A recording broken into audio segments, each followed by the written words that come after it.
So it is Easter Sunday in front of the Unitarian Church of Montreal. Just had a little run-in with a fool who described himself as an asshole, a trou de cul, français.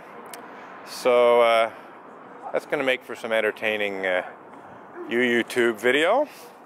And we're just starting up another half-hour segment of protest here. We got Reverend Diane Rollert welcoming someone into the church along with her husband, David Rollert. Good to see you this morning. It's good to see you again this morning too. Spring day. Oh yeah, April Fool's Day.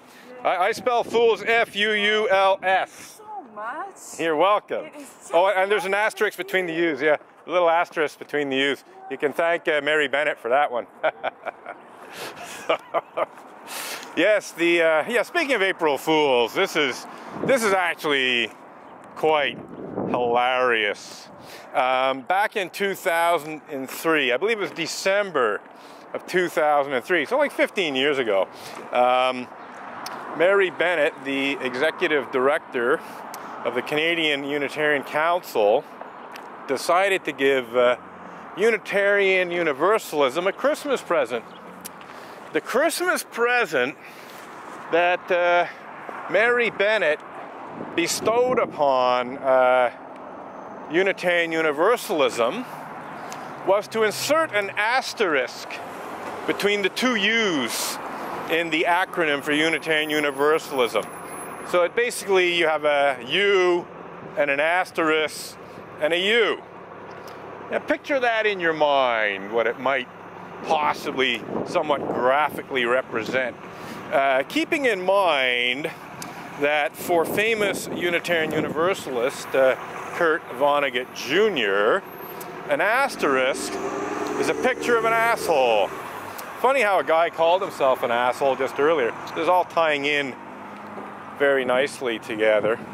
So, you know, speaking of assholes, we'll talk about the fact that, good morning, that Mary Bennett, the executive director of the Canadian Unitarian Council, thought it would be a really good idea to insert Kurt Vonnegut Jr.'s picture of an asshole between the two U's that represent Unitarian Universalism in order to symbolize the inclusiveness of what she calls the UU movement, or indeed the U*U movement. So yes, it's really quite funny, you know. So that's why I spell fools thusly. So you've got the two U's with the asterisk in between, and you can all thank Mary Bennett, Executive Director of the Canadian Unitarian Council, for that Unitarian Universalist foolishness. Yeah. Come right in.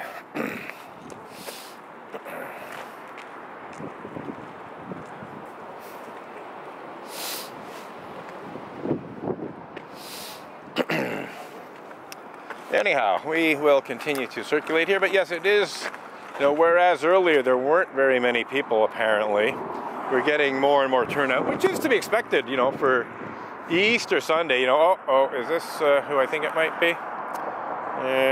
Maybe not, no.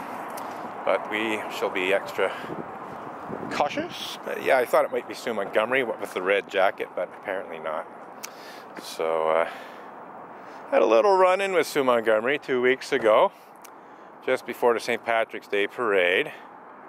Another example of stunningly foolish behavior by a fool, essentially. I think I've already related it, but it doesn't hurt to repeat, especially since this is a new segment of video. On the Sunday after St. Patrick's Day, which was the day of the St. Patrick's Day parade in Montreal, I was out here protesting, and basically a woman in a red jacket approached me and stopped. I was standing right here. I was standing like on the manhole cover to allow room to pass on my left, but the woman in question stopped, you know, about 10-15 feet in front of me, and pulled her cell phone out of her coat pocket and took a picture, which is fine by me. And then it was at that point, more or less, that I realized, oh wait, this is Sue Montgomery, who has falsely accused me of criminal harassment in a misguided effort to shut down my protest in front of the Unitarian Church of Montreal, and also shut down my public criticism of her own personal complicity in Unitarian Universalist clergy abuse cover-up efforts. And I, as a result of being charged with criminal harassment, a charge I'm very, very confident I will be acquitted of when the truth comes out in court, I had conditions placed on me, and the conditions include no direct or indirect communication with Sue. So obviously I couldn't really say anything to Sue when she started kicking all my picket signs into the street. I suspect that that's what happened. I suspect that Sue was hoping to provoke me into say something like, hey, don't do that, you know, basically, which would have been a direct communication. But I just kept quiet and happily filmed Sue Montgomery being a fool, kicking all my picket signs into the street. And then, you know, when I picked them up and put them back, she threw them into the street again. I got video of that. So I literally have video of Sue Montgomery throwing into the street a picket sign that protests against cover-up and denial of pedophilia and rape.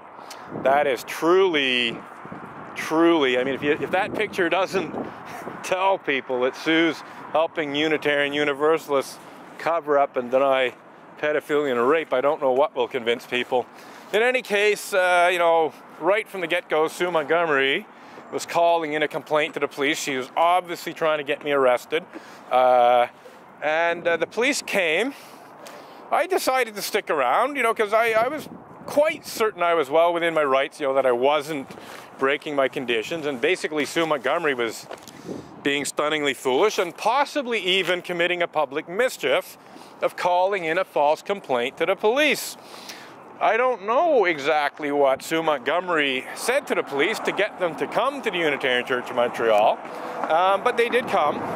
It's a very real possibility that Sue Montgomery misled the police, misrepresented the truth to the police, outright lied to the police. As far as I'm concerned, she misrepresented the truth to the police in getting me arrested for criminal harassment. And that will come to light eventually. So anyway, I was happy to just, you know, let Sue be a fool. And I was only too happy to speak with the police. You know, the worst case scenario is that I would have been arrested for breach of conditions. And I would have been able to contest that based on Sue Montgomery's own behavior and so on.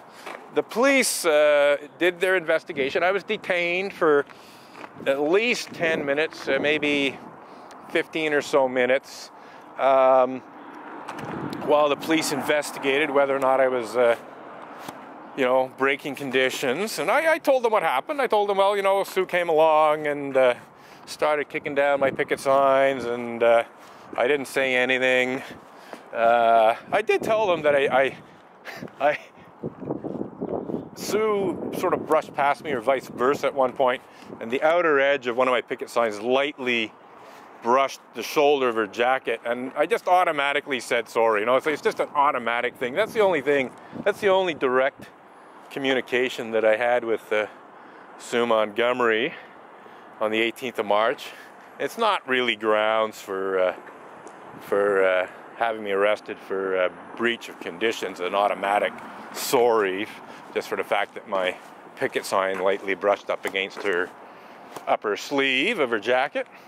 And anyhow, I think I have much more grounds to bring a complaint against Sue for what happened that Sunday than she has to bring a complaint against me. And I will be looking into that. Is it unsafe? Unsafe in a variety of ways, yes. I'm talking about the Unitarian Universalist community as a whole. Picture of you? Absolutely. Cool. You can post it to YouTube, Have you been Facebook. I've been a member. This is about unsafe in terms of clergy abuse and not handling clergy abuse properly. Okay. And in terms of the bigger religion. But yeah, here too. So the religion is unsafe? well, I'm not saying it's unsafe in general, but there's unsafe aspects. You know, their handling of clergy abuse is pathetic. It's worse than most other churches. What's clergy abuse? Well, it obviously includes sexual abuse, which can include pedophilia and rape, and in fact does in terms of Unitarian Universalists. You said that, yeah? What? You hear about that? I know about that from newspaper reports and so on. Oh, wow. People who are actually charged, tried, and convicted, and the church tries to cover it up, just like most other churches do.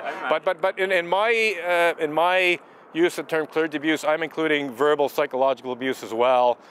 So in other words, if a minister is verbally psychologically abusive to someone, that's a lower end of clergy abuse, and the church doesn't handle that properly at all. So, Okay. Well, thanks. You're welcome. Yeah. Okay. Yeah. Have a good day. Yeah. Thank You're you welcome. for Yeah. doing that. Thank you. Well, thanks for the solidarity. I appreciate it. Just search. If you Google Unitarian clergy abuse, you'll find lots of. That's nice. People getting out of a taxi. They see my unsafe sect picket sign, and they're saying, "Oh, you're saying it's unsafe," and I explain it to them. You know, because it's just a two-word thing. It's not absolutely clear. You know what I'm saying. It's basically a slogan. It's obviously a play on the term safe sex, and obviously alludes to sexual misconduct, sexual abuse on the part of Unitarian Universalist ministers.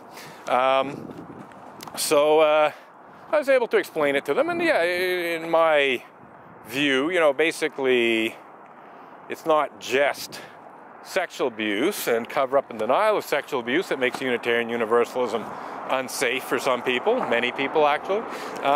There's other aspects, you know, such as the verbal and psychological abuse I spoke of in our conversation, and anti-religious intolerance and bigotry. You know, you can be a Christian, you know, coming to a Unitarian Universalist church, you know, only to be deeply insulted and verbally abused by some of its members, if not the clergy themselves. You know, that's not safe. It's not extremely dangerous, but it's not safe either. It's not a safe space. You know, there's a lot of talk about, you know, a safe space these days. Well, I can say that a whole lot of Unitarian Universalist churches, including the Unitarian Church of Montreal, are not safe spaces for God-believing people.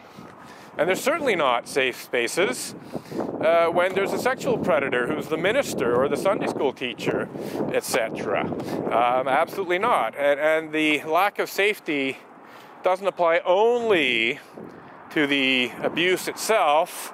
It applies to how it is handled when it is reported.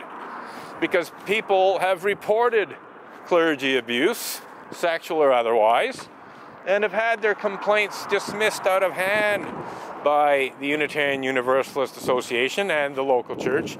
Whistleblowers are repeatedly mistreated by Unitarian Universalists, even if you're not a victim of clergy abuse, but you speak out against it. If you blow the whistle on an abusive Unitarian Universalist minister, well, then you can be badly treated by your fellow Unitarian Universalists. You can be shunned and bullied and so on by your fellow Unitarian Universalists.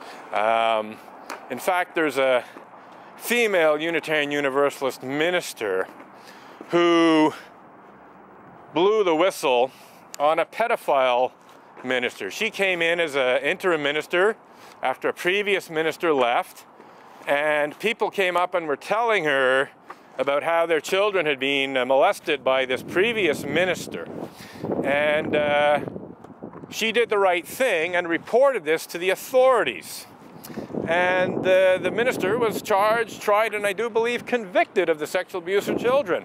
But as a result of this, not only in her local church, but throughout the whole state in which she was, you know, a resident, Unitarian Universalists shunned her and would have nothing to do with her and blamed her, you know, for whistleblowing on the minister and so on and so forth.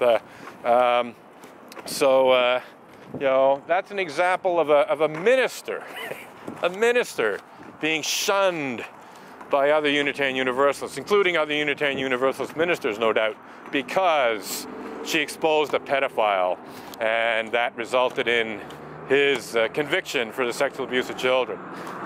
So yes, definitely unsafe. And unfortunately, Sue Montgomery just doesn't get it, you know. Sue Montgomery actually took a picture of me standing holding this sign.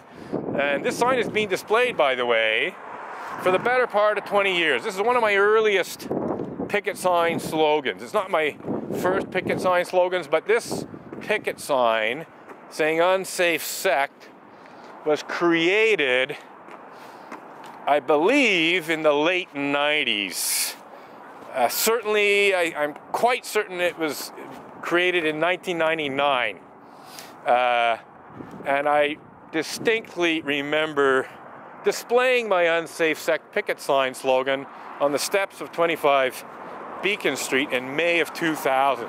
And there's photographs of that, even available on the internet. So there's photographs of me holding the picket sign that says unsafe sect, and other picket signs that speak about abusive Unitarian Universalist clergy in Boston in May of 2000.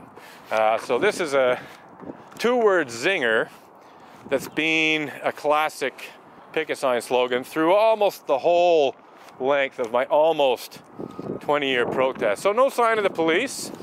As I said, I don't know for sure that David Rowlett was calling the police. He may not have been. But typically when there's a Unitarian Universalist out front in the church and they're on their phone, that's usually what they're up to. But I honestly believe that after what happened on March 18th with Sue Montgomery, clearly misusing the SPVM police force in an effort to get me arrested in order to shut down my protest, I think the SPVM police, especially at Poste de Quartier 11, will be extra cautious about answering bullshit calls to them, complaining